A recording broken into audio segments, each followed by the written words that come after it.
The aroma of my grandmother's secret spice blend filled the kitchen as I carefully stirred the pot of beef bourguignon.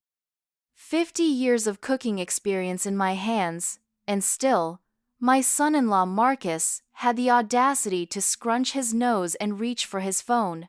I pretended not to notice as he whispered to my daughter, "Let's just order from Chef Anton's again." The familiar sting of rejection burned worse than any kitchen accident I'd endured over my decades of cooking. Eleanor Simmons. That was the name that once commanded respect in culinary circles across 3 states. Now, at 67, I was just Lisa's mom, or the kid's grandmother, the old lady whose cooking was tolerated rather than celebrated. But tolerance had its limits, apparently. I kept my eyes on the pot, stirring with deliberate care as I heard the hushed conversation behind me. My daughter, Lisa's apologetic tone, Marcus's insistent whispers. The grandkids, 10-year-old Amelia and 8-year-old Jackson, perked up at the mention of takeout. The weekly Sunday dinner at Grandma's house had become a formality, an obligation rather than a joy. "Mom," Lisa approached cautiously, placing a hand on my shoulder. "The kids are really craving Chef Anton's tonight. You know how they love his pasta. Maybe we could save your bourguignon for another time." I smiled tightly, the wooden spoon gripped in my hand. "Of course, dear. Whatever makes the children happy." The children, not Marcus. We both knew who was really behind this weekly ritual of rejection. Lisa had the decency to look uncomfortable as Marcus already had his phone out, scrolling through the restaurant's menu with obvious relief. "The usual for everyone?" he asked cheerfully, as if he'd just rescued the family from some terrible fate. I turned off the burner and covered the pot. 5 hours of preparation, chopping, searing, simmering, all dismissed with a phone call. I moved to the sink to wash my hands, keeping my back to the family so they wouldn't see the hurt in my eyes. "Grandma, can I still have some of your chocolate cake for dessert?" Amelia asked, her innocent question somehow twisting the knife deeper. "Of course, sweetheart," I replied, drying my hands on a kitchen towel. "At least something I make is still good enough." The comment landed like a stone in still water. Lisa shot me a warning look, but Marcus was too busy ordering to notice. "Anton's Bistro, the usual for the Prescott family," he said into the phone with the familiarity of a regular customer. "Yes, delivery to 23 Oak Lane. Wonderful, thank you." I busied myself with cleaning up, wrapping the bourguignon for the freezer. Another meal I would eat alone during the week, another reminder that my culinary skills, once the pride of my identity, were now considered outdated and inferior to some trendy local chef. "Mom, don't be like that," Lisa whispered when she caught me alone in the pantry, storing spices with perhaps more force than necessary. "It's just that the kids really love Anton's food." "The kids," I repeated flatly. "Lisa, your husband has ordered takeout every Sunday for the past 6 months. I'm not blind or senile yet." Lisa sighed. "Marcus just has particular tastes. Particular enough to insult his mother-in-law every week." I closed the pantry door, facing my daughter directly. I was cooking professionally when he was still eating dirt in the playground. "Mom," Lisa's eyes widened, "that's not fair. Marcus appreciates good food. He just doesn't think mine qualifies." "I understand." I patted her arm. "It's fine, dear, really." But it wasn't fine. As we gathered around my dining room table 45 minutes later, eating food from styrofoam containers while my homemade meals sat forgotten in the freezer, something shifted inside me. I watched Marcus close his eyes in exaggerated bliss as he twirled pasta around his fork, making appreciative noises that he'd never made for my cooking. "This man is a genius," he declared, pointing his fork at the container bearing Anton's Bistro's elegant logo. "The balance of flavors, the texture of the pasta, this is what real Italian cooking tastes like." My daughter winced. shooting me an apologetic glance. "What makes it real Italian, Marcus?" I asked pleasantly, barely touching my own portion. "Have you spent much time in Italy?" He looked up, caught off guard by my direct question. "Well, no, but you can taste the authenticity." "Interesting." I took a small bite, analyzing the flavors.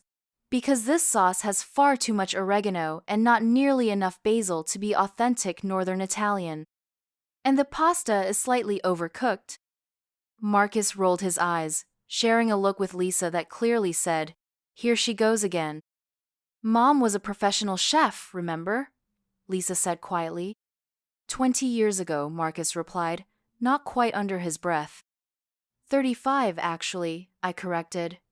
I retired at 52 when your father-in-law got sick. I turned to my grandchildren with a smile. Before that, I owned the Savory Spoon downtown.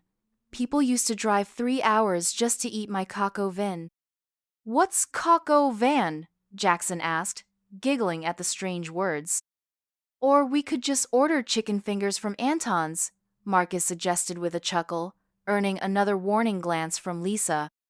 The dinner continued, conversation flowing around me as I sat quietly, picking at the overpriced, mediocre food that had replaced my cooking. When everyone had finished, I served my chocolate cake, the one thing Marcus couldn't find fault with, though he limited himself to a small slice, commenting about watching his weight. After they left, I stood in my kitchen, surrounded by the empty takeout containers they'd left behind. My hands, with their slight arthritic bends at the knuckles, gripped the edge of the counter. Hands that had chopped, diced, and created masterpieces of culinary art for decades, now deemed less skilled than some chef I'd never even heard of until 6 months ago. I opened my laptop at the kitchen table and searched for Anton's Bistro. The restaurant's website appeared, sleek and modern. Chef Anton Rossi, 42, a rising star in the local food scene. His restaurant had opened just a year ago and had quickly become the go-to place for the town's younger crowd. I scrolled through the menu, recognizing most dishes as simplified versions of classics. Nothing innovative, nothing that should impress someone who knew food. But the presentation in the photos was admittedly beautiful, modern, artistic. Perhaps that was what appealed to Marcus. Style over substance. On impulse, I clicked on the About page and found myself looking at a photo of Chef Anton, handsome in that polished, media-ready way, with carefully styled salt and pepper hair and a practiced smile. The bio mentioned training in New York and a brief stint in Chicago before opening his own place here in Millfield. What caught my eye, however, was a small notice at the bottom of the page. Anton's Bistro is currently seeking investors for expansion. Interested parties contact. I sat back, an idea forming. It was ridiculous, of course. Completely impulsive and probably impossible.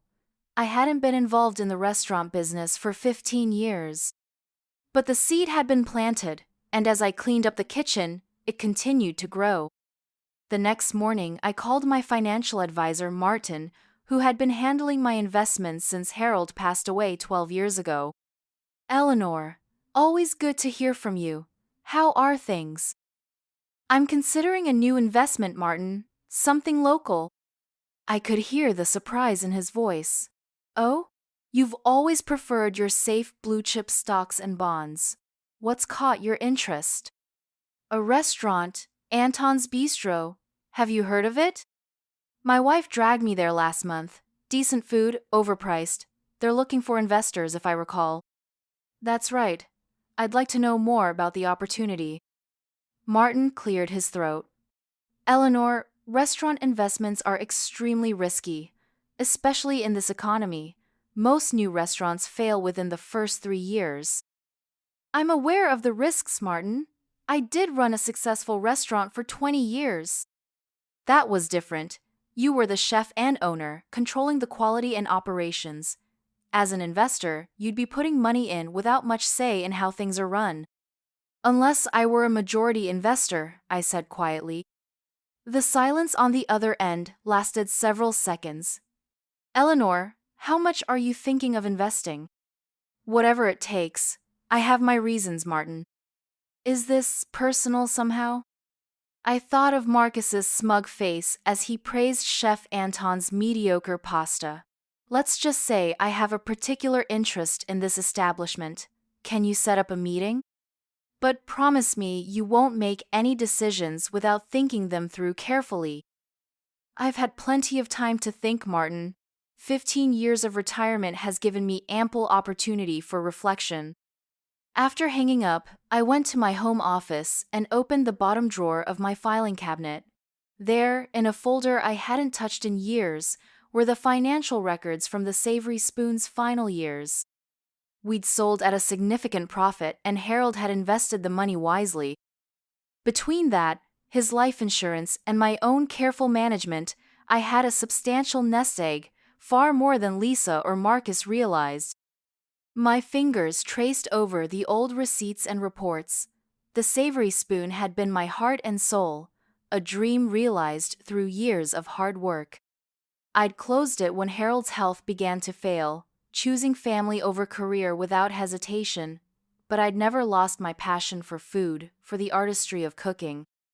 I'd simply channeled it into family meals, into teaching Lisa, into creating memories around my table. Memories that were now being replaced by takeout containers and dismissive comments. 3 days later, I found myself sitting across from Anton Rossi himself in the empty restaurant during afternoon prep hours. Martin had arranged the meeting through the restaurant's financial advisor, presenting me as a serious potential investor. Mrs. Simmons, it's a pleasure, Anton said, shaking my hand with just the right amount of pressure, a practice move, like everything else about him. Up close, I could see the carefully maintained facade, the designer chef's coat, the expensive watch peeking out from beneath the sleeve, the too perfect hair. Chef Rossi, thank you for meeting with me. I glanced around the restaurant, taking in the modern decor, the open kitchen concept, the carefully curated atmosphere of casual sophistication. You've created quite a popular establishment here. Please, call me Anton. His smile didn't quite reach his eyes. And yes, we've been fortunate. The community has embraced our vision of bringing elevated dining to Millfield. I nodded, noting his use of our rather than my. I understand you're seeking investors for expansion. Yes, we're looking to open a second location in Westbrook. He leaned forward, enthusiasm seemingly genuine now. The demographics are perfect, young professionals, families with disposable income, not much competition in the upscale casual dining space. And your current financials support this expansion? I asked, watching his reaction carefully. A flicker of something, concern, perhaps, crossed his face before the professional smile returned. We're showing strong growth month over month. The initial investment phase is always challenging, but we're on track to break even by the end of our second year. May I see your books? He hesitated. Our financial advisor has prepared a prospectus for potential investors. It contains all the relevant information. I prefer to see the actual numbers, Chef Rossi. I didn't build a successful business by relying on curated prospectuses. His eyebrows raised slightly. You owned a business? I owned and operated the Savory Spoon for 20 years, perhaps before your time in Millfield. Recognition dawned in his eyes. The Savory Spoon. Wait, you're that Eleanor Simmons? My culinary instructor in New York mentioned your restaurant as one of the pioneers of farm-to-table in this region. I couldn't help the small surge of satisfaction at his recognition. Yes, well, we didn't call it farm-to-table back then. We just called it cooking with the best ingredients. Anton laughed, seemingly genuine this time. Of course. Well, this is an honor then. I'd be happy to have my accountant provide you with more detailed financials. The meeting continued, more cordial now that Anton recognized me as a fellow chef rather than just an elderly woman with money. He walked me through the kitchen, showing off equipment that would have seemed like science fiction during my restaurant days. I noted the efficiency of the layout, the quality of the ingredients, but also the shortcuts, the pre-made bases for sauces, the sous vide machines replacing traditional slow-cooking methods. Your bolognese, I said, watching a young cook stir a large pot. You simmer it for how long? About 2 hours, Anton replied. I nodded but said nothing. A proper bolognese needed at least 4 hours, preferably 6. No wonder Marcus thought it was exceptional. He'd never tasted the real thing. By the end of our tour, I had a clearer picture of Anton's bistro. It was successful, yes, but built on shaky financial ground. Anton had overextended himself with expensive equipment and decor, counting on continued growth to cover the substantial loans he'd taken out. The food was good, but not exceptional, relying on presentation and atmosphere to justify the premium prices. I'm definitely interested in discussing investment options. Anton beamed. Wonderful. I think this could be the beginning of a very successful partnership, Mrs. Simmons. Eleanor, please, I corrected him. And yes, I believe it could be very interesting indeed. Over the next 2 weeks, I immersed myself in due diligence. Martin connected me with Anton's financial team, and I pored over every document, every spreadsheet, every projection. The picture that emerged confirmed my initial assessment. Anton's bistro was successful on the surface, but financially vulnerable. The restaurant needed an infusion of capital, not just for expansion, but to stabilize the current operation. He's overextended, Martin confirmed during our review meeting, taking on significant personal debt to maintain appearances. The restaurant is profitable, but not enough to support his lifestyle and the business expenses. So he needs this investment, I mused. Desperately, Martin agreed. But Eleanor, that makes this even riskier for you, if he's already managing finances poorly. Or it gives me leverage, I countered. What would it take to become majority owner? Martin stared at me. You're not just looking to invest, you want to take over. I smiled slightly.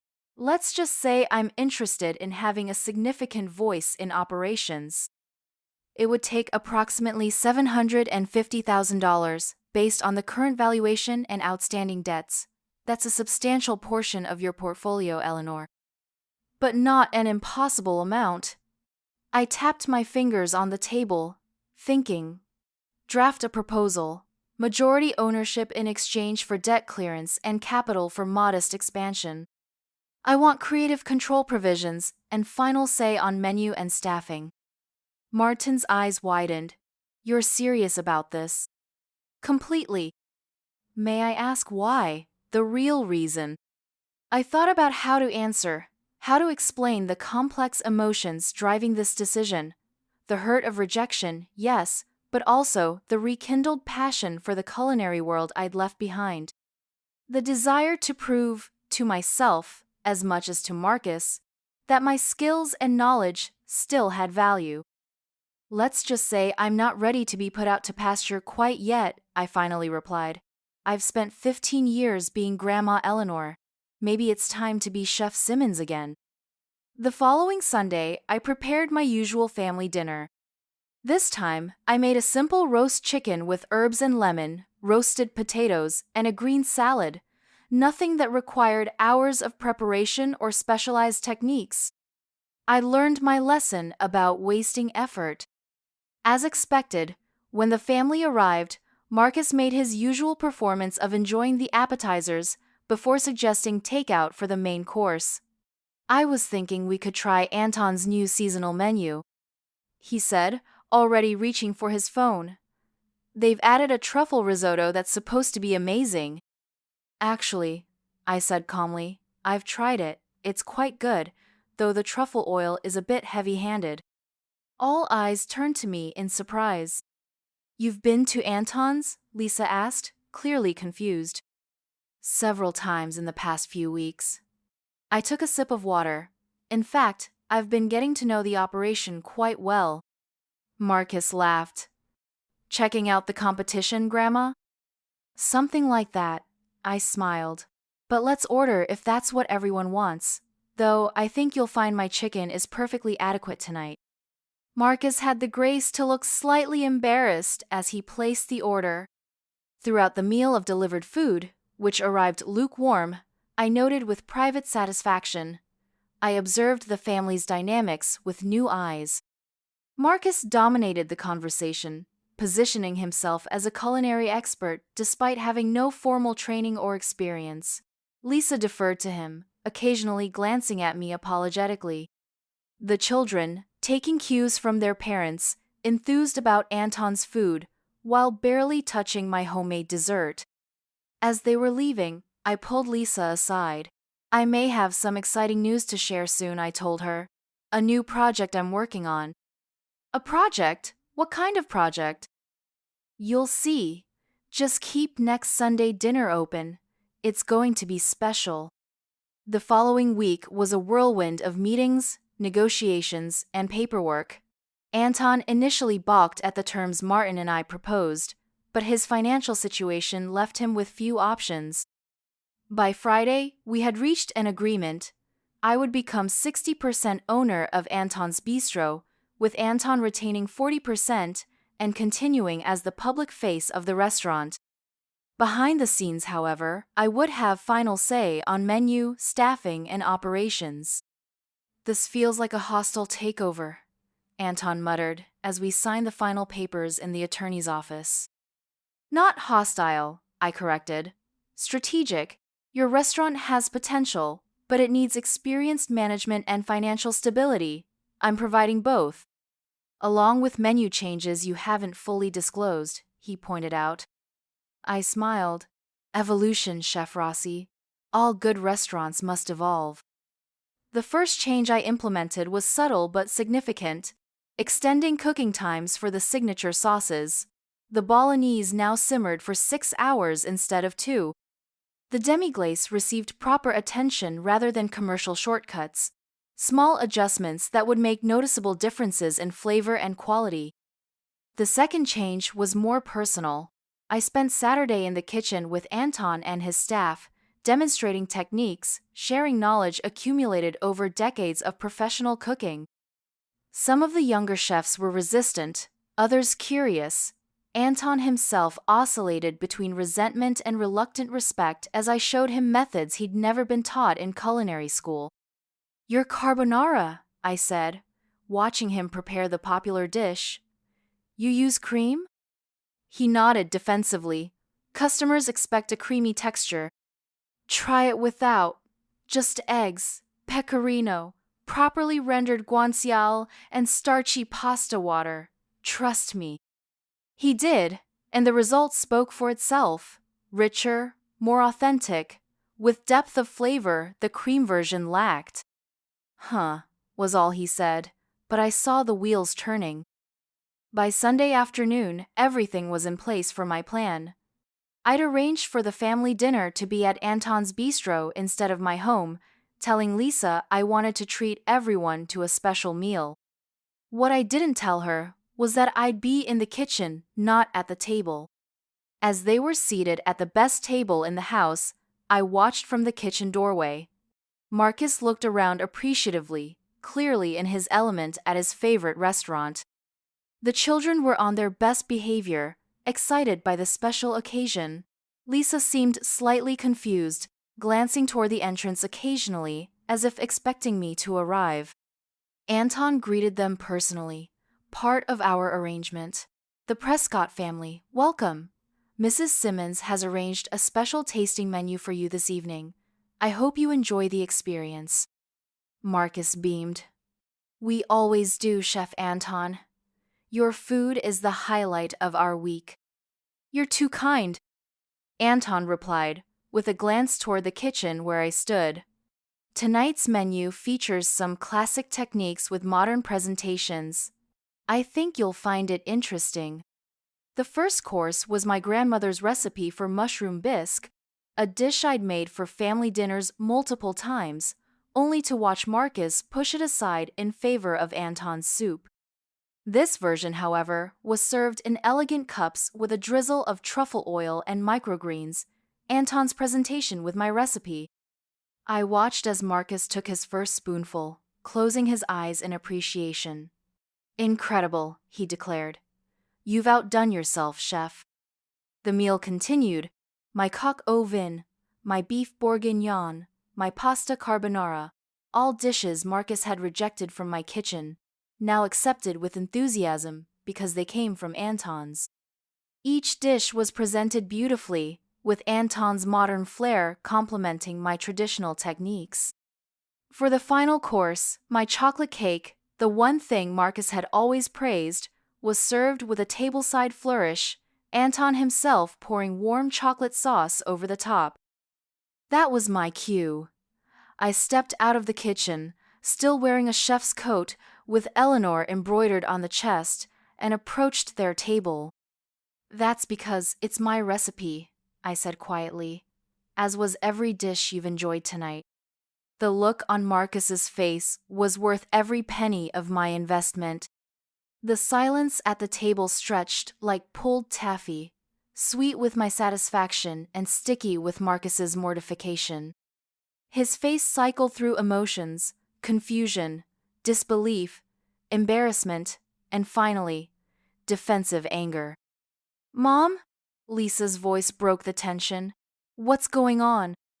I gestured to Anton, who stood beside me with professional composure, though I detected a hint of amusement in his eyes.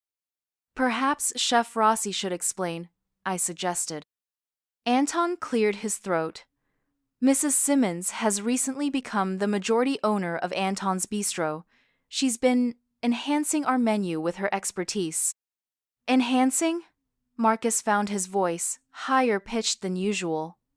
"You mean she changed your recipes?"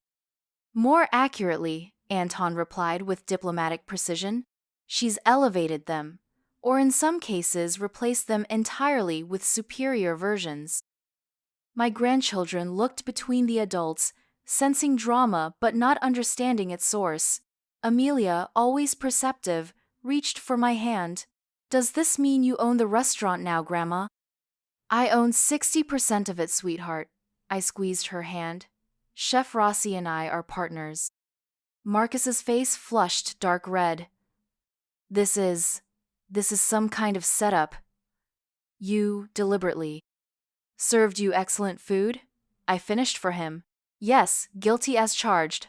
The same food you've been rejecting at my table for months, I might add." Lisa put a restraining hand on her husband's arm. "Marcus, not here," she murmured, glancing around at the nearby tables where other diners were beginning to notice our tableau. "We should discuss this privately," she added, looking at me with a mixture of confusion and what might have been admiration. As Anton led my stunned family away, I took a moment to savor the victory. It was petty, perhaps, but deeply satisfying to see the look on Marcus's face when he realized he'd been praising my cooking all along. Yet beneath the satisfaction lay something more substantial, the rekindled joy of being back in a professional kitchen, of seeing my creations appreciated not just as Grandma's cooking, but as culinary achievements worthy of respect. In the kitchen, I spoke briefly with the staff, many of whom were still adjusting to my presence and authority. Some of the younger cooks had been resistant to the changes I'd implemented, particularly 28-year-old sous chef Dominic, who viewed me as an interloper threatening his mentor's vision. The Prescott family enjoyed everything, I told them. "Excellent execution, everyone." Dominic barely looked up from the sauce he was reducing. "They're your family. Of course they'd say that." "Actually," I replied, keeping my voice level, "my son-in-law has been ordering takeout rather than eating my cooking for months. Tonight was the first time he's finished one of my dishes since last Christmas." That earned me a few surprised glances and a couple of poorly hidden smiles. I'd been transparent with the staff about my history and credentials, but many still saw me as just an investor, an old woman playing at being a chef again. "The carbonara sauce separated on table 12, Dominic said, changing the subject. "Your egg method is too temperamental for high-volume service." "Then we'll adjust. Perhaps a hybrid approach. I wasn't here to steamroll them with my ways, just to improve what could be improved. Let's experiment tomorrow during prep. I left them to their work and headed to the private dining room, mentally preparing for the confrontation ahead. When I entered, Marcus was pacing while Lisa sat with the children, who were finishing their desserts with blissful ignorance of the tension. Kids, why don't you go ask the hostess for some paper and crayons? Lisa suggested. Once they had scampered out, she turned to me. Mom, what were you thinking? I was thinking it was time to put my experience to use again, I replied, taking a seat at the table. And perhaps teach a small lesson about assumptions and respect. Marcus stopped pacing. This is insane. You bought a restaurant just to prove a point? To embarrass me? A factor? He laughed incredulously. You orchestrated this whole thing to humiliate me. Marcus, I said calmly, for 6 months you've been rejecting my cooking and ordering from this restaurant instead. Tonight, you ate the exact same dishes you've been turning your nose up at. My grandmother's mushroom bisque, my coq au vin, my carbonara, and declared them incredible. The only difference was the presentation and the name attached to them. Lisa looked between us. Mom has a point, Marcus. He turned to her, betrayal in his eyes. You're taking her side? She spent, what, hundreds of thousands of dollars? Just to make me look foolish. I spent my own money on a sound investment, I interjected. And if you feel foolish, perhaps examine why. Is it because you realize you've been unnecessarily hurtful to someone who cares about you? Or just because you were caught in your pretentiousness? The word hung in the air between us. Pretentiousness. The precise diagnosis of what had been happening at my Sunday dinners. I'm not pretentious for appreciating fine dining, Marcus said stiffly. No, I agreed. But you are pretentious for dismissing my cooking without actually tasting it, then praising the exact same food when it comes with a fancy presentation and a male chef's name attached to it. Lisa winced at the directness of my words. Mom, that's not entirely fair. Isn't it? I looked at my daughter, seeing the peacemaker she'd always been, even as a child. Lisa, you've watched this happen week after week. You know what my cooking meant to me, what the savory spoon meant, how it must have felt to have that dismissed. A flicker of guilt crossed her face. I know, but… This is ridiculous, Marcus interrupted. I don't have to sit here and be accused of… Of what? Sexism? Ageism? For preferring one restaurant over home cooking? For being unkind, I said simply. And yes, perhaps for assuming that an older woman's cooking couldn't possibly compare to a trendy male chef's, but mostly for being unkind. The bluntness of my words seemed to finally penetrate. Marcus sat down heavily, running a hand through his hair. I never meant to be unkind, he said, his voice quieter now. I like Anton's food, or I thought I did. You do like Anton's food, I said. You just didn't realize that what you were responding to were the elements I've been adding to it over the past week. Lisa looked at me with new understanding. So that's why you've been so busy. We barely heard from you all week. I nodded. I've been here every day, working with the staff, implementing changes gradually. Some of Anton's recipes were quite good already. He's talented, if somewhat prone to shortcuts. Others needed more substantial revision. And he just let you take over? Marcus asked incredulously. He didn't have much choice. The restaurant was in financial trouble despite its popularity. I provided the capital he needed in exchange for creative control. I smiled slightly. Though I prefer to think of it as a partnership. He's learning from me, and I'm learning from him. The children returned then, clutching papers covered with colorful drawings. The conversation shifted, becoming more general as we discussed the restaurant, my new role, and how this would affect our family dynamics. By the time we left the private dining room, the initial shock had worn off, replaced by a tentative truce. Marcus was subdued, but no longer openly hostile. Lisa seemed caught between concern about the family tension and pride in my unexpected venture. The children were simply excited that Grandma now owned a restaurant and promised them special desserts whenever they visited. As they prepared to leave, I walked them to the door. Lisa hugged me tightly. "I'm still processing all this, but I'm proud of you, Mom. It's good to see you passionate about something again." "Thank you, dear." I returned her hug, grateful for her support despite the awkwardness of the situation.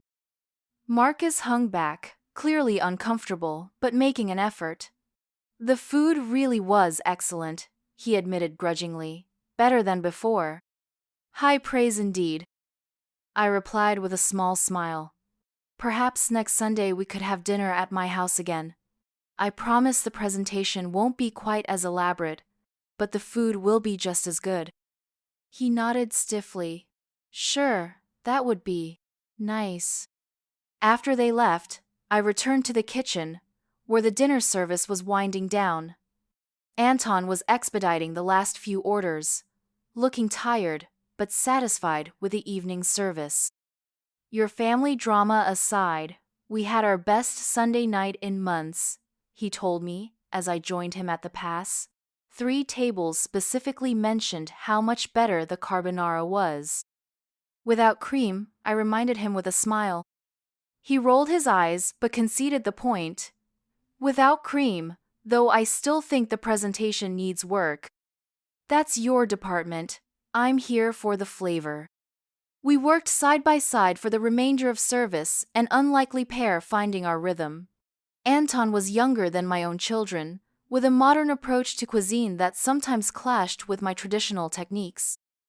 But beneath his initial resentment of my intrusion, I sensed a genuine love for food and a willingness to learn that reminded me of myself at his age. As the last dishes went out, Dominic approached us, wiping his hands on a towel. "Chef," he addressed Anton, deliberately ignoring me. "We're running low on the demi-glace base. Should I order more for Tuesday?" "No need to order the commercial base anymore." Dominic's expression soured. "That takes hours. It's not practical for our volume." "It's entirely practical if you organize your time properly," I countered, "and the difference in flavor is worth the effort." He looked to Anton for support but found none. "Mrs. Simmons is right," Anton said. "I've tasted the difference. We're making changes, Dominic. Either adapt or find another kitchen." The young sous chef stalked off, clearly unhappy but unwilling to challenge Anton directly. I watched him go with a mixture of concern and determination. The staff's resistance was an expected hurdle, but one I needed to overcome if this venture was to succeed. "He'll come around," Anton said, following my gaze. "Or he won't. There are plenty of talented cooks looking for opportunities." "He's talented," I acknowledged, "just resistant to change, especially change suggested by someone who looks like his grandmother." Anton laughed. "You're nothing like my grandmother. She couldn't boil water without burning it." "Well, I hope to earn their respect through results rather than authority. The food will speak for itself." And over the next few weeks, it did. Word spread about the improvements at Anton's Bistro. Regular customers noticed the changes, commenting on the deeper flavors and more satisfying dishes. New customers came in, drawn by updated reviews and social media buzz about the elevated classics now being served. Behind the scenes, I worked closely with the staff, demonstrating techniques, explaining the reasoning behind traditional methods, and yes, occasionally conceding to modern approaches when they made sense. Some, like Dominic, remained resistant, viewing me as an interloper. Others, particularly the younger female cooks, seemed to appreciate having an experienced woman in a leadership role. 26-year-old line cook, May, became something of a protégé, staying late to learn my grandmother's techniques for stock preparation and sauce building. My culinary school instructors never explained why we do things certain ways, she told me one evening as we reduced a sauce together, just that we should follow the recipe. Cooking isn't about following recipes, I replied, letting her take over the stirring. It's about understanding ingredients and how they interact. Once you know that, you can create rather than just execute. May nodded thoughtfully. That's what I've been missing, the why behind the how. These moments of connection and teaching brought me unexpected joy, reminding me of my early days mentoring young chefs at the Savory Spoon. I'd forgotten how rewarding it could be to pass on knowledge, to see understanding dawn in a young cook's eyes. The Sunday family dinners resumed at my home, but with a different dynamic now. Marcus was polite, even complimentary about my cooking, though I sensed it was more from fear of embarrassment than genuine appreciation. Lisa seemed relieved that the tension had eased, even if an undercurrent of awkwardness remained. 3 weeks after the revelation at the restaurant, as we finished a meal of my roasted lamb with rosemary and garlic, Marcus cleared his throat. "This was delicious, Eleanor. Really excellent." "Thank you, Marcus." I accepted the compliment with a nod, noting his use of my first name rather than Mom, a small but telling distancing. "I've been thinking about everything," he continued, choosing his words carefully. "And I owe you an apology. I was dismissive of your cooking, and that was wrong of me." Lisa looked surprised but pleased by this olive branch. The children, bored by adult conversation, had already asked to be excused and were playing in the living room. "Apology accepted," I said simply, though I'm curious what prompted this reflection. He had the grace to look embarrassed. "Honestly, I went to lunch with some colleagues at Vincenzo's downtown. I ordered their carbonara, thinking it would be well, like what I thought was Anton's. It wasn't even close to as good as yours." I couldn't help but smile. "Cream sauce?"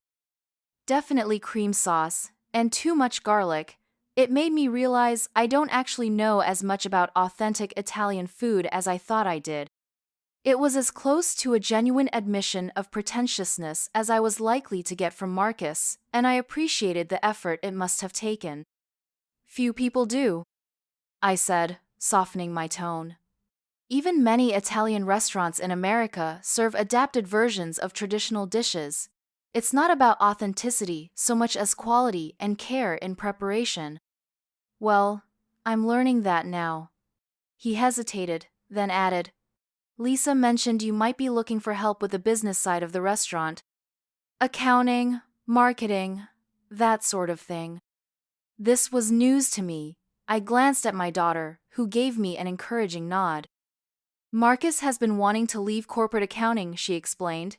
"He's been talking about doing something more creative, maybe working with smaller businesses." "I have experience with restaurant clients," Marcus added, "and I thought, well, it might be a way to make amends, to contribute something valuable." The offer caught me off guard. Working closely with Marcus hadn't been part of my plan, but the restaurant did need financial management beyond what Anton or I could provide. And perhaps this was Marcus's way of extending a genuine olive branch, offering his professional skills in acknowledgement of mine. The restaurant's finances do need attention, but it's a complex situation. We should discuss the details before making any decisions." He nodded, looking relieved that I hadn't rejected the idea outright. "Of course, no pressure, just an offer." Later, after they'd left, Lisa called me.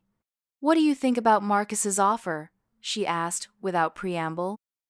"I'm surprised," I admitted, and a bit suspicious of his sudden interest. "Mom, he's been miserable in corporate accounting for years. This situation with you and the restaurant, I think it was a wake-up call for him. About respect, about doing something meaningful, or about saving face by inserting himself into my venture now that it's successful," I countered. Lisa sighed. "Can't it be both? Yes, his ego was bruised, but he genuinely respects what you've accomplished, and he is good with numbers and business strategy. But I need to talk to Anton first. It's his restaurant too." The following day, I broached the subject with Anton as we reviewed the previous night's service. We sat at a corner table in the empty restaurant, morning sunlight streaming through the windows as the prep team worked quietly in the kitchen. My son-in-law has offered to help with the financial management, I explained. He's an accountant with restaurant experience. Anton raised an eyebrow. The same son-in-law who couldn't tell your cooking from mine until we revealed the truth. The very same. I couldn't help smiling at his directness. He claims to want to make amends, and to be fair, we could use someone with his skills. True, Anton admitted. Melissa is drowning in the books, and neither of us has time to take that on. Melissa was the current manager who handled scheduling, payroll, and basic accounting. But the restaurant had outgrown her capabilities. But? I prompted, sensing his hesitation. But I wonder if having family involved might complicate things. This partnership is already unconventional. He had a point. Our working relationship was still finding its balance, with moments of friction as we negotiated the boundaries of our respective authorities. Adding Marcus to the mix could either stabilize the business or create new tensions. Let's meet with him, I suggested. Hear his ideas, set clear expectations, and decide from there. No commitments yet. Anton agreed, and we set up a meeting for later that week. In the meantime, I focused on the kitchen, working with the staff to refine our processes and improve consistency across shifts. Dominic remained a challenge, his resistance to my methods creating tension among the line cooks who were increasingly divided in their loyalties. The situation came to a head during Wednesday dinner service, when a customer sent back Dominic's risotto, complaining it was undercooked. I was expediting that night and called for a remake, specifying that the rice needed more time. It's supposed to be al dente, Dominic argued, loud enough for the entire kitchen to hear. That's authentic Italian. That rice needed 3 more minutes, minimum. With all due respect, Mrs. Simmons, he said, emphasizing my civilian title rather than calling me chef. I trained in Italy. This is how risotto is served in Milan. The kitchen grew quiet, all eyes on our confrontation. I could feel the weight of the moment, my authority being directly challenged in front of the staff. How I handled this would set the tone for our future interactions. Dominic, I said, keeping my voice level but firm. I've eaten risotto in Milan, Venice, and Florence. I've made it for 3 decades. What you served was undercooked by any standard, and the customer, who is paying $125 for dinner, agrees with me. Now, please remake the dish properly. His jaw tightened, but after a tense moment, he turned back to his station and began the remake. The kitchen slowly resumed its rhythm, but the atmosphere remained charged. I'd won this round, but the larger battle for respect was far from over. After service, I asked Dominic to stay behind. We sat at the bar, 2 untouched glasses of water between us. You've made it clear you don't want me here, I began. What I need to understand is whether that's because of my methods or because of who I am. He looked surprised by the direct question. I respect Chef Anton, he said after a moment. He gave me my first real opportunity, and now you're changing everything he built. I'm improving what he built, I corrected. Anton himself agrees with most of the changes. Have you asked him? Dominic's silence was answer enough. I understand loyalty, I continued. It's an admirable quality in a chef, but so is the ability to learn and adapt. The question is whether you're willing to do that. With all due respect. You say that phrase a lot for someone showing very little respect, I interrupted.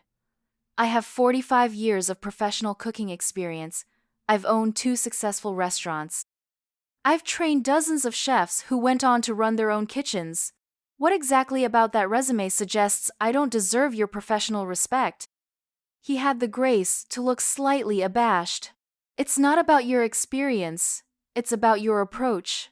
Some of these techniques are old-fashioned. Classic, I corrected, and proven. The fundamentals of good cooking don't change with fashion, Dominic.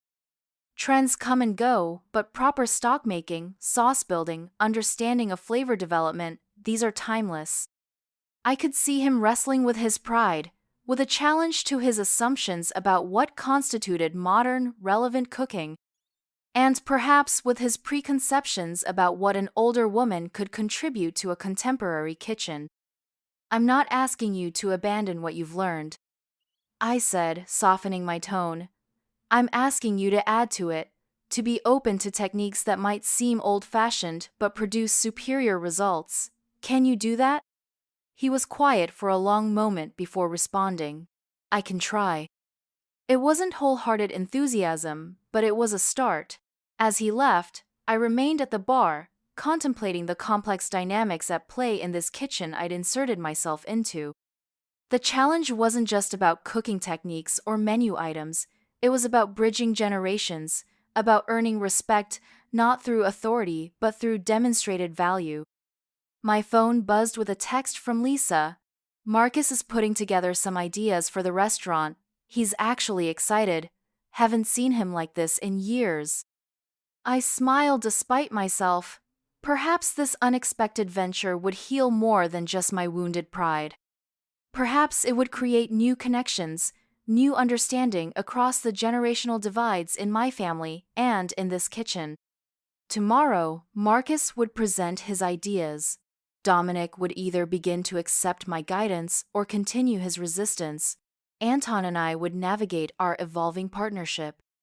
And somewhere in the midst of all this, I would continue finding my way back to the chef I used to be, while becoming someone new as well.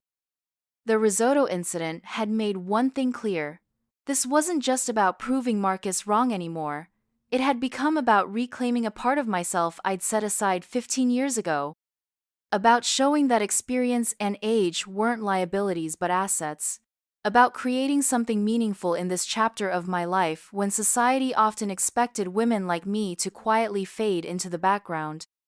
I picked up my purse and keys, turning off the bar lights as I prepared to leave. Tomorrow would bring new challenges, but tonight, I felt more certain than ever that I was exactly where I needed to be. The meeting with Marcus revealed a side of my son-in-law I'd rarely seen. Gone was the smug food critic, replaced by a focused professional with detailed spreadsheets and thoughtful analysis. He'd clearly spent considerable time reviewing the restaurant's financial records, which Melissa had provided at my request. Your profit margins are decent, but could be better, he explained, pointing to a chart on his laptop. Food costs are running around 34% when industry standard for this type of establishment is closer to 28 to 30. Anton leaned forward, frowning. We use premium ingredients, that costs more. Look at these inventory discrepancies. He walked us through his findings: inconsistent ordering patterns, inventory that didn't match sales, and several other financial red flags that suggested either mismanagement or something more concerning. Anton and I exchanged glances. We'd been focused on menu development and kitchen procedures, not closely monitoring inventory beyond basic ordering. Dominic handles most of the ordering, Anton said slowly. With Melissa's approval, of course. When was the last time either of you did a full inventory check? Marcus asked. The uncomfortable silence answered his question. I'd like to implement proper inventory controls, Marcus continued. Daily counts of high-value items, weekly full inventory, and a digital system that connects directly to your POS for real-time tracking. By the end of the 2-hour meeting, I was genuinely impressed. Marcus had identified several areas for immediate improvement and outlined a comprehensive plan for financial management moving forward. His salary requirements were reasonable, and he proposed a 3-month trial period for everyone's comfort. I think we should hire him, I told Anton after Marcus left. He clearly knows what he's doing. Anton nodded thoughtfully. Agreed. Though I'm curious why he's willing to take what must be a significant pay cut from corporate accounting. My daughter says he's been unhappy there for years. Perhaps this is the change he needs. Or perhaps he's trying to insert himself into your business to regain some control after you embarrassed him, Anton suggested with characteristic bluntness. The thought had occurred to me as well. Possibly, but his skills are valuable regardless of his motivation, and I'd rather have him working with us than against us. Fair enough. Let's give him the 3 months and see what happens. Marcus started the following Monday, setting up in the small office adjacent to the kitchen that had previously been used mainly for storage. I watched with interest as he transformed the space, installing a proper desk and computer, organizing files, and creating systems where chaos had reigned. His presence changed the dynamic in unexpected ways. The staff, initially wary of the owner's son-in-law suddenly appearing in a management role, gradually came to appreciate his organized approach and clear communication. Even Dominic, still resistant to my influence in the kitchen, seemed to respect Marcus's professional boundaries and systems. 2 weeks into Marcus's tenure, he requested a private meeting with Anton and me. His expression was serious as he closed the office door. "What kind of items?" Anton asked, his posture stiffening. "Primarily proteins, Wagyu beef, sea bass, lobster, and expensive liquor. Small quantities each time, but consistent enough to impact your bottom line significantly over time." "How long has this been happening?" I asked. Marcus pulled up a spreadsheet. "As far back as I can trace in the records, at least 8 months. The pattern became more pronounced about 4 months ago." Anton's face had grown increasingly troubled. "That's when we expanded the menu and Dominic took over most of the ordering." "Are you suggesting Dominic is stealing?" I asked, the implication clear but disturbing. "I'm not suggesting anything yet," Marcus replied carefully. "Just reporting what the numbers show. We need more information before making accusations." We agreed to investigate discreetly. Marcus would implement tighter inventory controls immediately, while Anton would take a more active role in the ordering process, using the excuse of wanting to better understand their costs. I found myself in an unexpected alliance with Marcus, working together to protect the restaurant I'd invested in and he was now part of. Our previous tensions seemed forgotten as we focused on this new challenge. The following days brought a subtle shift in the kitchen dynamics.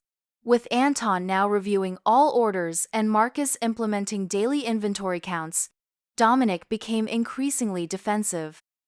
Small incidents, a misplaced order, a timing issue during service, triggered disproportionate reactions from him.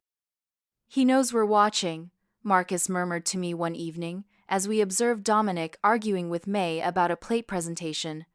"Guilty conscience, maybe." "Or he resents the increased oversight," I countered, not yet ready to condemn the young chef without clear evidence. Let's not jump to conclusions. But the evidence continued to mount. Marcus discovered discrepancies in the liquor inventory that couldn't be explained by spillage or comped drinks. Anton found invoices for specialty items that never appeared on the menu or in stock. And I noticed Dominic often stayed late after his shift when the kitchen was empty except for the cleaning crew. One evening, about 3 weeks after Marcus had first raised concerns, I decided to return to the restaurant after closing. I told myself I was just being thorough, but part of me hoped to find evidence that would exonerate Dominic rather than confirm our suspicions. The restaurant was dark when I arrived, just past midnight. The cleaning crew had finished and left according to the schedule. I used my key to enter through the back door, moving quietly through the darkened kitchen. At first, I thought the building was empty. Then I heard voices from the walk-in refrigerator, Dominic's distinctive tenor and another male voice I didn't recognize. I moved closer, staying out of sight behind the prep station. "This is the last time," Dominic was saying, his voice tense. "It's getting too risky with the new systems they're implementing." "We had an arrangement," the other man replied, his tone hard. "My customers expect consistency. They're paying premium prices for premium products." "That's not my problem anymore," They're watching the inventory too closely now. I peered around the corner and saw Dominic handing a package to a man in a dark jacket, a package wrapped in butcher paper that looked suspiciously like high-end meat cuts. My suspicions were confirmed when the man opened it briefly to check the contents. Perfectly portioned Wagyu steaks, at least 4 pounds worth. One more delivery next week, the man insisted. I've already promised my clients, after that we can renegotiate. Dominic hesitated, then nodded reluctantly. Fine. One more. Tuesday night, same time. But that's it unless you can figure out a way to get it from somewhere else. At your prices? Not likely. The man rewrapped the package and tucked it into a small cooler. Don't get cold feet now, chef. We both know your salary doesn't pay for that fancy apartment and your girlfriend's shopping habits. I'd seen enough. As the men moved toward the back exit, I stepped into view, turning on the lights with deliberate slowness. Working late, Dominic? Both men froze. The stranger recovered first, nodding politely as if this were a normal business meeting before slipping out the back door before I could stop him. Dominic remained rooted in place, his face a mask of shock and then resignation. Mrs. Simmons, he began, I can explain. I certainly hope so. I interrupted, my voice steady despite my racing heart. Because from where I'm standing, it looks like you're stealing from this restaurant to supply someone else's business. His shoulders slumped. It's not what you think. Then enlighten me. But whatever explanation he might have offered was interrupted by the back door opening again, this time revealing Anton, who looked as surprised to see us as we were to see him. What's going on? He asked, taking in the scene with confusion. I got an alert that the back door was opened after hours. Perfect timing, I said grimly. Dominic was just about to explain why he's been selling our inventory to another business. Anton's expression shifted from confusion to disbelief to anger in the space of seconds. Is this true? Dominic looked between us, calculation visible in his eyes. Then, surprisingly, he straightened his posture and adopted an almost defiant stance. Yes, he admitted, but it's not stealing, it's reclaiming what's rightfully mine. Our inventory is rightfully yours, Anton's voice rose incredulously. Your success is rightfully mine, Dominic shot back. Who do you think developed half the recipes on your original menu? Who worked 18-hour days when you were too hungover to show up? Who covered for you with vendors when you couldn't make payments? Anton paled slightly. That doesn't give you the right to steal. I prefer to think of it as collecting unpaid compensation, Dominic replied coldly. You promised me partnership after the first year. Instead, you brought in her. He jerked his head toward me. Some retired old chef to tell us our modern techniques aren't good enough. The contempt in his voice stung, but I kept my expression neutral.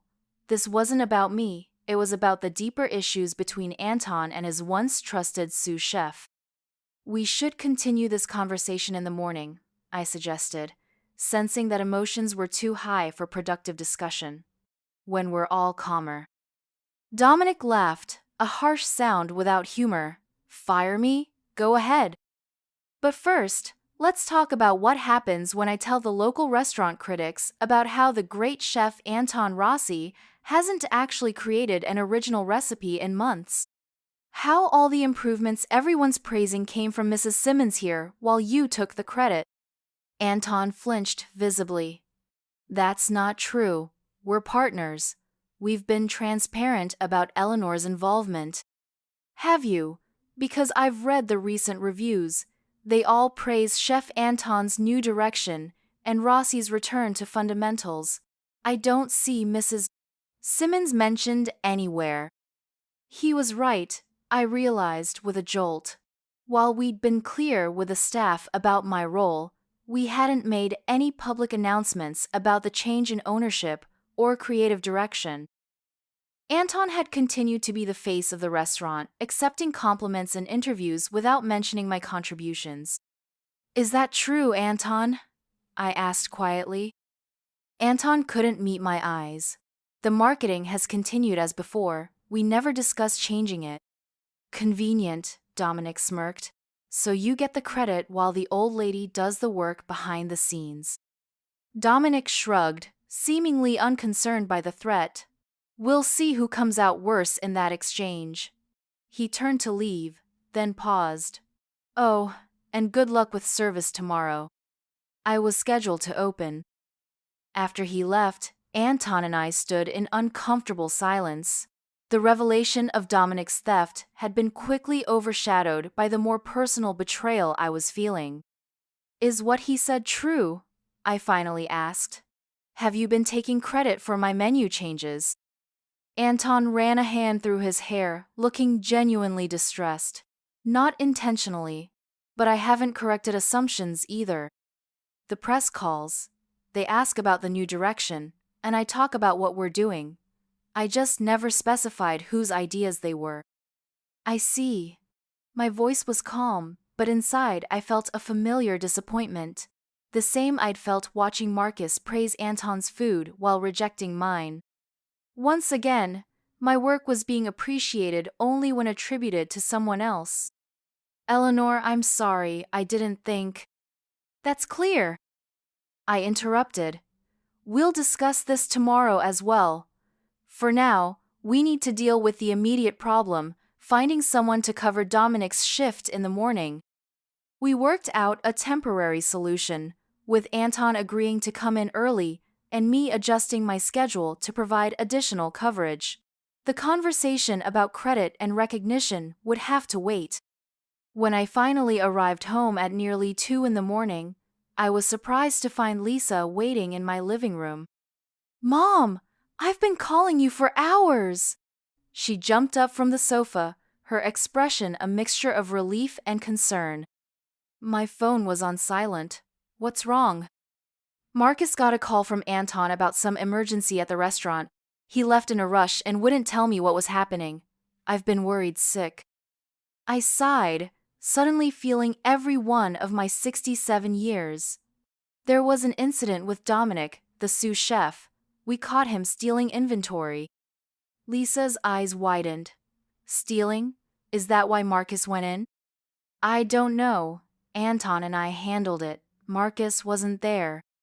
A cold feeling settled in my stomach. Why would Anton call Marcus about Dominic, especially since Marcus hadn't been present for the confrontation? When exactly did Marcus leave? Lisa checked her phone. About an hour ago. Anton called, they spoke briefly, and then Marcus said he needed to go to the restaurant immediately. Something wasn't adding up. I called Anton, who answered on the first ring, sounding as confused as I felt. I didn't call Marcus, he confirmed. I haven't spoken to him since this afternoon. Then who called him pretending to be you? The answer came to me even as I asked the question. Dominic. But why would he lure Marcus to the restaurant in the middle of the night? I'm going back, I told Anton. Meet me there as soon as you can. Lisa insisted on coming with me, her worry for Marcus overriding my concerns about involving her in this increasingly complicated situation. We drove in tense silence, arriving at the restaurant to find Marcus's car in the otherwise empty parking lot. The back door was unlocked. Inside, we found Marcus sitting at the bar, a tumbler of whiskey in his hand and a stunned expression on his face. Across from him sat Dominic, looking smug despite the late hour and recent firing. What's going on here? I demanded, taking in the scene with growing alarm. Marcus looked up, his face ashen. Eleanor, you should hear what Dominic has to say. I've heard quite enough from him tonight, I replied coldly. Have you heard that your precious chef Anton has been systematically stealing recipes for years? Dominic asked, his tone conversational despite the bombshell he was dropping, including from your old restaurant, the Savory Spoon? The accusation hit me like a physical blow. What are you talking about? Show her, Dominic instructed Marcus, who reluctantly slid a folder across the bar toward me. Inside were printouts of old menu pages from the Savory Spoon, side by side with Anton's original menu from when he first opened. The similarities were undeniable, not just in concept but in specific flavor combinations and preparations. Dishes I had created decades ago, presented as Anton's original creations. "This doesn't prove anything," I said, though doubt had already crept into my voice. "These are classic preparations. Many chefs make similar dishes." "Check the special notes section," Dominic suggested. "The little details that made your dishes unique." I flipped through the pages, my heart sinking as I recognized distinctive elements that had been my personal signatures: a particular spice blend in a sauce, an unexpected ingredient pairing, a unique presentation method I'd developed. These weren't just similar dishes, they were my dishes, recreated with just enough modification to avoid obvious plagiarism. "Where did you get these?" I asked Dominic, my voice barely above a whisper. "Anton keeps a reference binder in his office, all his inspirations." Dominic made air quotes around the word. "I found it when I was looking for vendor contacts my first month here." Recognized the Savory Spoon name from culinary school, you were something of a legend to our instructors. Lisa had moved to my side, reading over my shoulder with growing horror. "Mom, these are your recipes, your exact recipes." Marcus looked grim. "I've been going through the financial records more thoroughly since we discovered the theft. There are payments to a restaurant consultant from before Anton opened, regular payments that stopped about 6 months ago." "Harold Jenkins," Dominic supplied. "Former server at the Savory Spoon. He worked for you for what, 15 years? The name hit me like a bucket of ice water. Harry, my head server, someone I'd trusted implicitly, who had access to all my recipes, my techniques, my special instructions to the kitchen. "Harry left a year before I closed the restaurant," I said numbly. "Said he was moving to Chicago for family reasons." "Apparently he didn't go far," Marcus said quietly. "According to the payment records, he was consulting for Anton from initial concept through the first 6 months of operation." The pieces were falling into place with sickening clarity. Harry had taken my recipes, my life's work, and sold them to Anton, who had built his reputation on my creativity while I faded into retirement, believing my culinary contributions were behind me. And now, Anton had brought me in as a partner, allowing me to improve dishes that had been mine to begin with. "Why are you telling us this?" Lisa asked Dominic, her arm protectively around my shoulders. He shrugged. "Anton fired me for stealing. Seems only fair to expose his theft, too." He stood, gathering his jacket. "What you do with this information is up to you. I just thought someone should know the truth." After he left, the three of us sat in stunned silence. Marcus finally spoke, his voice gentle. "Eleanor, I'm so sorry. I had no idea when I started looking into the financials that I'd find something like this." "Does this change anything?" Lisa asked. "You're still majority owner. You've already been improving the menu." "It changes everything," I said quietly, finding my voice at last. "I've been giving Anton credit for having a foundation of good ideas that just needed refinement. But those were my ideas all along. He built his entire reputation on my work." The betrayal cut deep, not just professionally, but personally. I'd come to respect Anton, to see our partnership as a meeting of different generations and approaches to cooking. I'd been mentoring him, believing I was adding to his foundation of knowledge, when in reality, I was simply reclaiming what had been stolen from me. "What are you going to do?" Marcus asked. I closed the folder, my decision already forming. "First, I'm going to confirm this is true. Then, if it is..." I took a deep breath, feeling a resolve I hadn't experienced in years. "Then Anton and I are going to have a very difficult conversation about the future of this restaurant." As if summoned by my words, the front door opened, and Anton walked in, stopping short when he saw the three of us at the bar and the folder in front of me. "Eleanor," he began, his eyes darting nervously between us. "What's going on?" "Sit down, Anton," I said, my voice steady despite the storm of emotions inside me. "We need to talk about the savory spoon, and about exactly whose recipes have made your restaurant such a success." The color drained from his face as he realized what had happened. In that moment of unguarded reaction, before he could compose himself or prepare a defense, I saw the truth written plainly in his expression. It was true, all of it.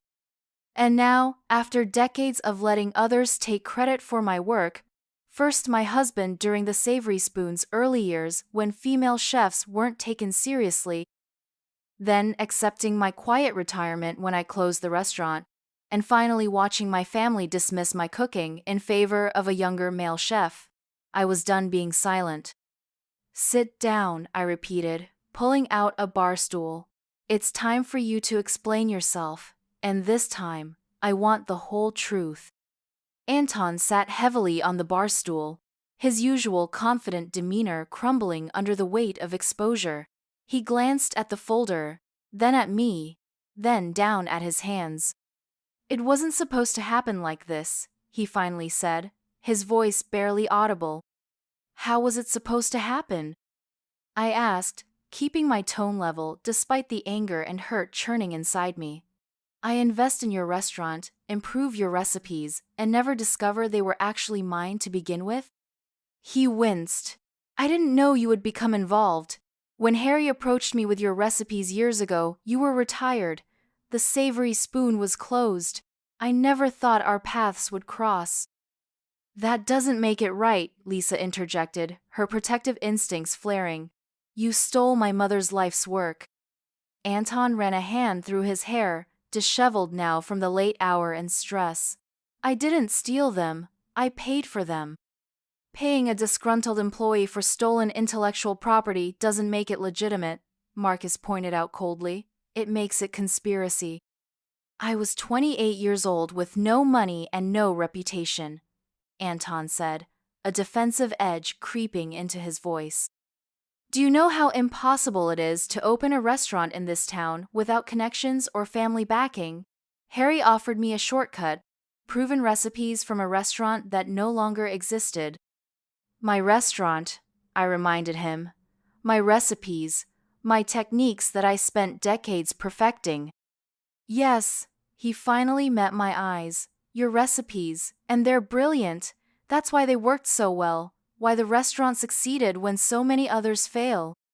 "I knew they were good, but I didn't fully understand how good until I saw you work, saw the thought process behind each component." His admission should have been satisfying, but it only deepened the sense of betrayal. All these weeks I'd been working alongside him, generously sharing my knowledge, believing I was mentoring a talented young chef. Meanwhile, he had known the truth and said nothing. "When did you plan to tell me?" I asked. "Or did you think I would never notice the similarities?" "I hoped you wouldn't," he admitted. "The original Savory Spoon menus aren't online, and it had been 15 years. I thought enough time had passed." Marcus made a disgusted sound. "And when Eleanor became your partner, when she started working in the kitchen, you still said nothing." "I panicked," Anton said simply. "By then, it was too late. My reputation, the restaurant's success, everything was built on those recipes." "Admitting the truth would have destroyed everything I've worked for." "Everything you've stolen," Lisa corrected sharply. I held up a hand, silencing my daughter's justified anger. This was between Anton and me. "You've built your career on deception," I said quietly. "Not just stealing my recipes, but taking credit for my improvements these past weeks." He had the grace to look ashamed. "The improvements were brilliant. You understand food at a level I'm still trying to reach. Working with you has been like watching a master painter up close.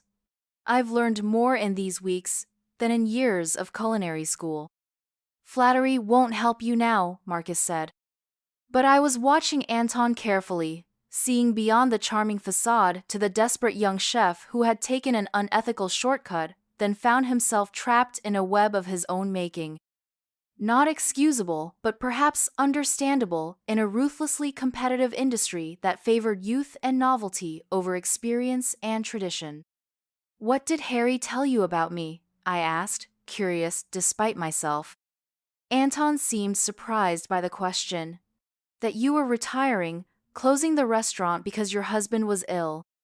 That you had no children interested in carrying on the business." He glanced at Lisa apologetically. He said the recipes would otherwise be lost, that it was a shame to let such good food disappear. Lisa looked stricken. "I never wanted to take over the restaurant. I didn't realize." "It's not your fault," I assured her quickly.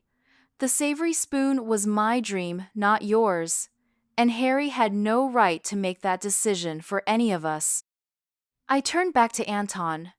"You've been building on stolen foundation all these years. What else haven't you told me?" He hesitated, then seemed to realize further deception was pointless. "The financial troubles were worse than I indicated. Without your investment, the restaurant would have closed within months. I was leveraged to the limit, borrowing from one credit line to pay another." Marcus nodded grimly. "I suspected as much from the records. You were circling the drain." "And now?" I pressed. "With my investment and the improved menu?" "We're stabilizing," Anton admitted.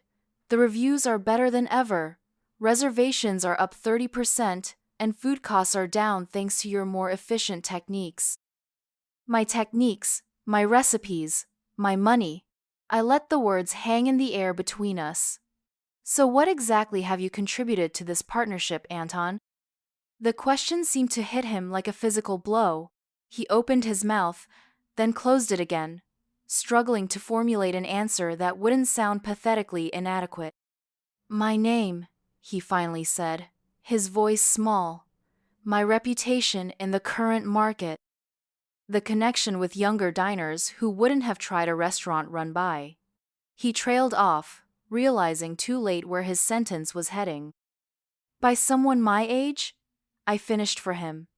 "By a woman in her 60s. He nodded miserably. "I'm sorry, Eleanor. I never meant for any of this to happen." The four of us sat in heavy silence as dawn began to lighten the windows of the empty restaurant. I looked around at the space that had consumed so much of my time and energy these past weeks. The dining room I'd helped redesign, the kitchen I'd reorganized, the menu I'd refined. All built on my own stolen legacy, a cruel cosmic joke I hadn't even been aware of. "I need time to think," I said finally, standing up. "We'll meet tomorrow, later today, to discuss how to move forward. Until then, the restaurant stays closed." Anton looked alarmed. "We have reservations, staff scheduled." "The restaurant stays closed," I repeated firmly. "Consider it a one-day renovation. Marcus will notify the staff and contact anyone with reservations." Too exhausted to argue, Anton nodded and left shortly after, shoulders slumped in defeat. Marcus immediately began making calls to the morning staff, while Lisa stayed close by my side, concern etched on her face. "Are you okay, Mom?" she asked as we walked to the car. "No," I answered honestly, "but I will be." Sleep eluded me despite my exhaustion. I lay in bed watching the sunrise, my mind racing through options and implications. By mid-morning, I'd made my decision. I called Marcus and Lisa, then Anton, arranging a meeting at my home rather than the restaurant. This needed to be on my territory. They arrived separately, Marcus and Lisa first, then Anton, looking like he'd slept as poorly as I had. We gathered in my dining room, the table that had hosted so many rejected Sunday dinners, now the setting for this professional reckoning. "I've considered our situation carefully," I began without preamble. "What you did was unethical and possibly illegal, Anton. I could pursue legal action for intellectual property theft, fraud in our partnership agreement, and several other issues Marcus has identified. Anton paled but remained silent, accepting the truth of my words. However, I continued, legal battles are expensive, time-consuming, and ultimately destructive for everyone involved. The restaurant would almost certainly fail during a prolonged legal fight, harming not just you but all the staff who depend on those jobs. What are you proposing? Anton asked cautiously. I laid out a folder of my own, containing documents Marcus had helped me prepare in the early hours of the morning. New partnership terms, I explained. I will increase my ownership to 80%. You will retain 20% and remain as the executive chef, but with the understanding that I have final approval on all menu items and kitchen operations. He blinked in surprise. You're not firing me? Firing you would be satisfying but short-sighted, I replied honestly.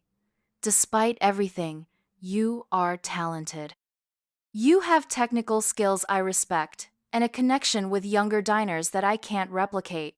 But most importantly, you understand now what you did wrong.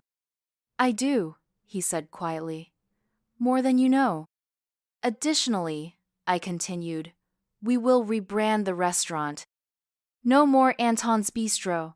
The new name will be Simmons, Rossi, acknowledging both our contributions while making it clear whose name comes first. Anton reviewed the statement, wincing slightly at the clear acknowledgement of his culinary debt to me, but nodded his acceptance. This is fair, more than fair, considering what I did. One more thing, I added. Harry Jenkins. I want contact information for him. Anton looked uncomfortable. We haven't spoken in over a year, not since I stopped the consulting payments. But I have his last known number and email. Good. I have some things to say to my former head server. After Anton left, promising to return the requested information that afternoon, Lisa hugged me tightly. I'm proud of you, Mom. I think most people would have just sued him into oblivion. That would have been emotionally satisfying, but practically foolish. I replied, this way, we salvage the business, the staff keeps their jobs, and I finally get proper credit for my work. Plus, Marcus added with a hint of his old smugness, you come out looking magnanimous while Anton has to publicly admit he built his career on your recipes. That's a different kind of justice. I smiled despite myself. I won't pretend that didn't factor into my decision.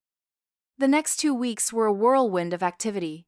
The restaurant closed for a planned renovation that was actually a complete rebranding.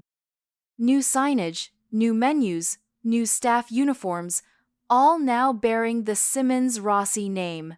The press release went out, generating immediate buzz in local food circles and beyond. Renowned chef Eleanor Simmons returns to culinary scene, partners with Anton Rossi in restaurant rebrand. The statement acknowledged that many of the restaurant's original recipes had been inspired by Simmons' groundbreaking work at the Savory Spoon, a diplomatic phrasing that avoided direct accusations while making the truth clear to anyone reading between the lines. Anton, to his credit, embraced his reduced role with surprising grace. In interviews, he spoke openly about learning from me, describing himself as honored to work alongside one of the pioneers of modern American cuisine. Whether this humility was genuine or simply pragmatic self-preservation, I couldn't entirely tell, but I appreciated the public acknowledgement. The staff adjusted to the new dynamic with varying degrees of acceptance. Some of the younger cooks who had been resistant to my methods now approached me with new respect, having learned the truth about my culinary legacy. May, already my unofficial protégé, became even more dedicated, absorbing every technique and story I shared.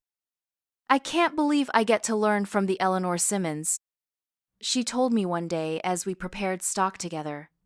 My instructors at culinary school used to talk about the Savory Spoon like it was this legendary place. It was just a restaurant, I demurred, though her words warmed me. A good one, but still, just a restaurant. It was more than that, she insisted. You were one of the first women to really succeed as both chef and owner in this region. My female instructors especially talked about how you opened doors for them. I hadn't thought about that aspect of my legacy in years, how my success might have inspired other women in a male-dominated industry. It added another dimension to what had been stolen from me. Not just recipes, but recognition that might have encouraged more young women to pursue culinary careers. The confrontation with Harry Jenkins proved less satisfying than I'd hoped. When I finally reached him by phone, he was defensive and unapologetic. "You were done, Eleanor," he said dismissively. "Retired. Those recipes would have just disappeared otherwise." "They weren't yours to sell," I replied, keeping my voice steady despite my anger. 20 years of my creativity, my testing, my passion, you had no right.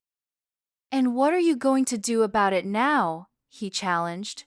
"Sue me? For what? I didn't sign a non-disclosure agreement. You never copyrighted your recipes." He was right, of course.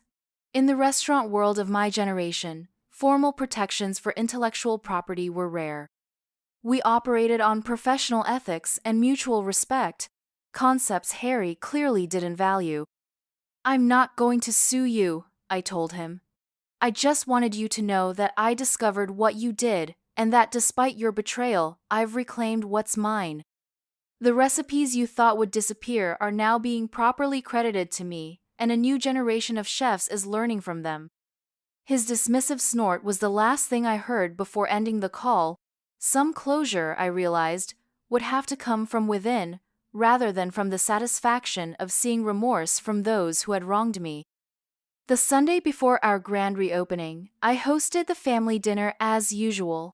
This time, however, I invited Anton to join us, a gesture that surprised everyone, including him. "Are you sure about this?" Lisa asked when I told her my plans. "It might be awkward." "Probably." I agreed. "But we're business partners now, and he needs to understand that this is where my passion for food began, with family meals, with passing down traditions and techniques." The dinner was indeed initially awkward, with Marcus and Lisa making stilted conversation while Anton sat uncomfortably at my dining room table. The children, oblivious to the adult tension, chatted happily about school and friends. I served a meal that deliberately combined elements from the Savory Spoons menu with dishes I'd created just for my family over the years. A culinary timeline of my life's work. As we ate, I shared stories behind each recipe, where the inspiration came from, how I'd refined it over decades, the memories associated with particular flavors. Gradually, the tension eased. Anton began asking thoughtful questions about technique and flavor combinations. Marcus, surprisingly, shared some of his own food memories from childhood. Lisa reminisced about helping me in the kitchen as a young girl, admitting she'd never had the passion for it that I did, but had always admired my dedication. "I used to brag about you at school," she confessed. "Tell everyone my mom was a famous chef. The other kids were so jealous when I brought in leftovers from the restaurant." "I didn't know that," I said, touched by this glimpse into how she'd seen me during those busy years when I was often more present in my restaurant kitchen than at home. "You were always my hero," she said simply. "Still are." By dessert, my chocolate cake that had remained the one dish Marcus consistently praised, the atmosphere had transformed. This was no longer a forced gathering of people bound by uncomfortable business arrangements, but something approaching a genuine family meal, with Anton as an unexpected addition to our circle.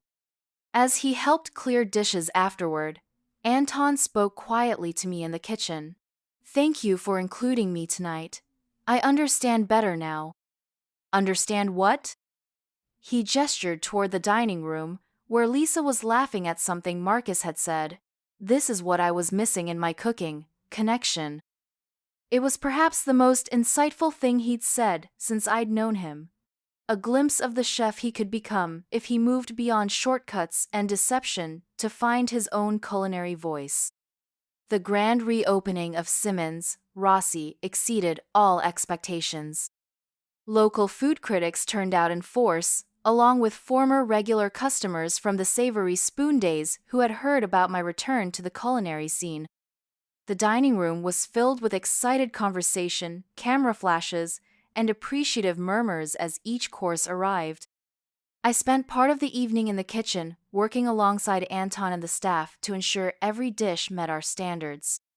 But unlike opening night at Anton's bistro, when I had remained hidden away, tonight I also spent time in the dining room, greeting guests and accepting long overdue recognition for my culinary contributions.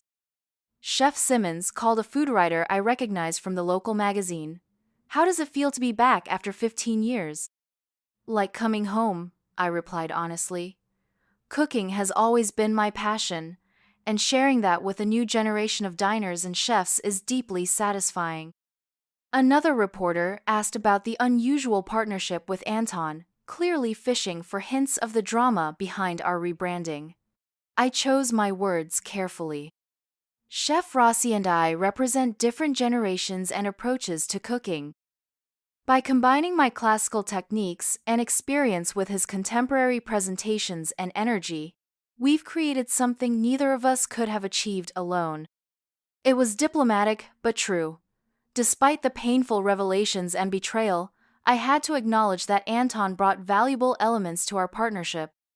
His eye for presentation transformed my sometimes rustic dishes into Instagram-worthy creations that appealed to younger diners. His understanding of current food trends helped balance my more traditional approach.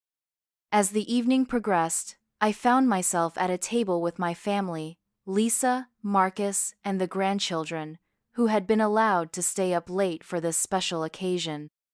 They beamed with pride as other diners stopped by to compliment me or request a photo. "You're famous, Grandma," Amelia declared with the delighted certainty of a 10-year-old. "Hardly famous, sweetheart," I demurred. "Just well known in certain circles." "Mom, stop downplaying your accomplishments," Lisa chided gently. "You're a big deal, and it's about time everyone remembered that." Marcus, who had been uncharacteristically quiet, finally spoke up. "I owe you an apology, Eleanor. A real one, not just the half-hearted one I gave before." "For what specifically?" I asked, curious about which of his offenses he was acknowledging. "For dismissing your cooking without giving it a fair chance. For assuming that trendy automatically meant better." He looked genuinely contrite. "I was showing off, trying to present myself as some kind of food connoisseur when I actually knew very little. It was pretentious, like you said." The admission clearly cost him some pride, and I appreciated the effort. Apology accepted. "Though I must admit, the look on your face when you realized you'd been praising my recipes all along was rather satisfying." He laughed, the tension between us finally breaking. "I deserved that, and probably more." "The restaurant is doing well now," I observed, changing the subject to more comfortable ground for him. "Your financial systems have made a significant difference." "The story of an older woman reclaiming her legacy," Lisa mused. "It resonates with people." "With women especially," Marcus added. "You should see the restaurant's social media mentions. Lots of comments from women in their 50s and 60s, saying how inspiring it is to see someone their age refusing to be sidelined." I hadn't considered that aspect, how my personal vindication might resonate with other women of my generation who had experienced similar dismissals or had their contributions minimized. The thought that my story might encourage others to stand up for themselves added another layer of satisfaction to the evening's success. As the night wound down, I found myself standing in the center of the dining room, surveying what we had created. The restaurant hummed with satisfied conversation. The kitchen operated with smooth efficiency, and my name, my actual name, was prominently displayed on the wall, on the menus, on the chef coats. Anton approached, carrying 2 glasses of champagne. "A toast," he suggested, handing me one. "To second chances and earned recognition." I accepted the glass, noting the genuine respect in his eyes that had been absent when we first met. To second chances, I agreed, and to learning from mistakes. But I'm grateful for the opportunity. We clinked glasses, an uneasy partnership transformed into something approaching mutual respect. Not friendship, perhaps. The betrayal had cut too deep for that, but a professional relationship that benefited us both. Later that night, after everyone had gone and the restaurant stood quiet and empty, I took a final walk through the kitchen. My kitchen now, in name and in truth. I ran my hand along the counter where I had taught May my grandmother's techniques for stock. I checked the refrigerator where the properly aged dough rested for tomorrow's bread. I straightened a stack of the new menus, my finger tracing over the embossed Simmons Rossi logo. At 67, when many of my contemporaries were settling into quiet retirement, I had reclaimed my place in the culinary world. Not as a ghost behind a younger man's success, but as myself, Eleanor Simmons, chef and restaurateur, with decades of experience now properly acknowledged and valued. I turned off the lights and locked the door behind me, a sense of completion settling over me like a comfortable shawl. The journey had been unexpected, beginning with hurt pride over rejected Sunday dinners, and culminating in this professional renaissance I could never have anticipated. As I drove home through the quiet streets, I thought about the lessons of the past months, that it's never too late to reclaim what's rightfully yours. That experience and wisdom are valuable assets worth fighting for. That sometimes the best revenge isn't punishment, but simply taking back your rightful place and excelling there. And perhaps most importantly, that at any age, there are still new chapters waiting to be written, if you have the courage to pick up the pen and begin.